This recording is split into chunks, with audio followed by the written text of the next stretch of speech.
አታሳልፉ፣ ፕሊዝ አታሳልፉ። ከእግዚአብሔር ቃል አንድ ስፍራ እናያለን።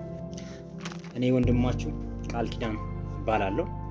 ዛሬ ይዤላችሁ የመጣሁት መልእክት በእግዚአብሔር ቃል ላይ ዓለም ወዴት እየሄደች ነው? ዓለም ወዴት እየሄደች ነው በሚባልበት ጊዜ እግዚአብሔር በቃሉ ሲናገር በማቴዎስ ወንጌል ምዕራፍ 24 ቁጥር 32 ላይ ምሳሌውንም ከበለስ ተማሩ፣ ጫፏ ስለሰልስ ቅጠሏም ሲያቆጠቁጥ ያን ጊዜ በጋ እንደቀረበ ታውቃላችሁ። እንዲሁ እናንተ ደግሞ ይህንን ሁሉ ስታዩ በደጅ እንደቀረበ ይወቁ።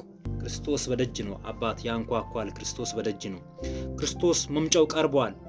እንዲሁም ደግሞ በአሞጽ ምዕራፍ 3 ከቁጥር 7 ላይ በእውነት ጌታ እግዚአብሔር ምስጢሩን ለባሪያዎች ለነቢያት ካልነገረ በቀር ምንም አያደርግም ይላል። እግዚአብሔር አንድን ነገር ከማድረጉ በፊት በአባቶቻችን ጊዜ በአሁንም ጊዜ ምስጢሩን ለነቢያት ይገልጣል። ይህ በጣም ግልጽ ነው። በእግዚአብሔር ቃል ያለ እውነት ነው። ስለዚህ ወገን እግዚአብሔር ምስጢሩን ለነቢያት ይገልጽ ዘንድ ግድ ነው። እናም በዚህም ዘመን ደግሞ እግዚአብሔር ምስጢሩን ገልጧል። የገለጠበትንም ነቢይ ወደ ምድር ልኳል። ወገን እናስተውል። እግዚአብሔርም ምስጢሩን ገልጧል። በለስ ስትለሰልስ የእግዚአብሔር ደጅ እንደቀረበች እወቁ ተብሏል። ስለዚህ አሁን ያለንበት ሁኔታ ምድር እንዴት የሆነች ነው? ሰው ምን ያህል ከወንጌሉ መንገድ ወጥቷል? ከተቃናው ከእግዚአብሔር ቀድሞ ከነበሩ ከሐዋርያት መንፈስ ምን ያክል መንገዱን አቅጣጫውን ቀይሯል፣ ለውጦታል የሚለውን ነገር ማስተዋል መቻል አለብን።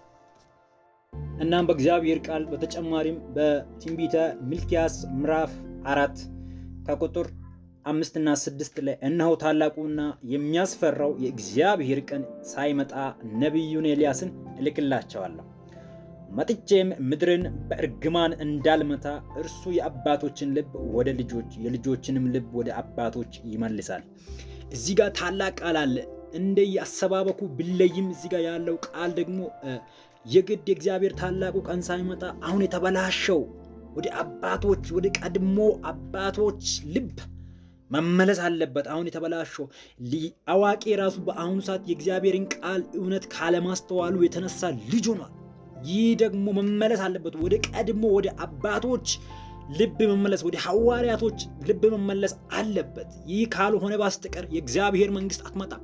ይህን ለማድረግ ደግሞ እግዚአብሔር ነቢይ ልኮልናል። ይህን ስንቶቻችንን የምናውቅ ይህን ምስጢራትን የሚገልጽ ነቢይ ተልኮልናል። ግን አልነቃንም፣ አላወቅንም። ስለዚህ የእግዚአብሔር መንግስት ያቺ መጨረሻዋ ቀን ሳትመጣ በፊት በዚህ በትንቢተ ሚልክያስ ምዕራፍ 4 ከቁጥር 5 እና 6 ላይ የተጻፈው ያቺ ቀን ሳትመጣ እግዚአብሔር ነቢይ እንደምልክልን በኤልያስ መንፈስ እግዚአብሔር ነቢይ እንደምልክልን እግዚአብሔር በቃሉ ተናግሯል። በጥልቀት እናያለን። ስለዚህ ወንድሞቼ፣ እህቶቼ፣ ወገኖቼ፣ ወንድሞቼ ሁላችሁም ወደ እግዚአብሔር ወደ እውነቱ ቃል ተመለሱ። ዘመን እየሄደበት ያለበትን ወደ ማቃናቱ ወንጌል ተመለሱ።